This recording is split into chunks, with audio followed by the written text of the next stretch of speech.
Hi, I'm Miss D. Hi guys. Today we're going to talk about the big chop. When should you cut your hair? Do you know when you should cut your hair, or why should you cut your hair? So I have some big scissors right here, and we're going to talk about when and why you should cut your hair if you don't know. Because a lot of people are holding on to hair, holding on to issues, holding on to problems, holding on to just mess, and they need to do the big chop. So if your hair is over processed, yes, it's time to cut your hair. So sometimes we try to trim our ends and do what we can do, but when you need to cut it, just need to cut it. So I'm going to go over a few issues and a few topics to say when you should cut your hair.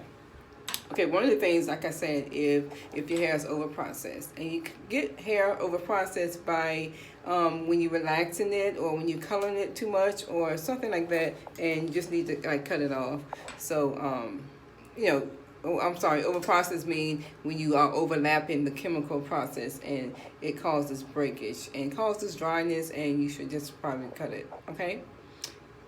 Although you can condition it and things like that, so if you want to condition your hair, feel free to do that and see if that works. Sometimes it does, sometimes it doesn't. There are other things to do, but when it gets really over processed, you need to go ahead and cut it off. So if you're transitioning from relaxer to natural, like I am, that is time to cut it off too. Now you can trim as you grow out of the relaxer process, but if it's tangly and if it's doing a whole lot, like some people hair doesn't transition well, but some really have a good transition and you don't have to cut that much. I'm trying to see all this junk in the background. Gotta get my makeup bag back here, and the rest of my hair a mess. So anyway, so that is another time when you should cut your hair as well. And when it's tangled, like I said, tangled and dreaded up from breakage, and like when you get braids or things like that, it tangles up your hair, you might want to go natural for that as well. So like I said, when you want to feel free and liberated, that is another time you might want to go natural. When you want to feel free and liberated, just to kind of just let go. A lot of times people do that after a breakup, or just kind of just want something new. When you know that you're not your hair, that is another time. When you know you are not your hair and your hair doesn't matter, love you the way you are, yes, then you can cut your hair. You can do whatever you want to do, okay?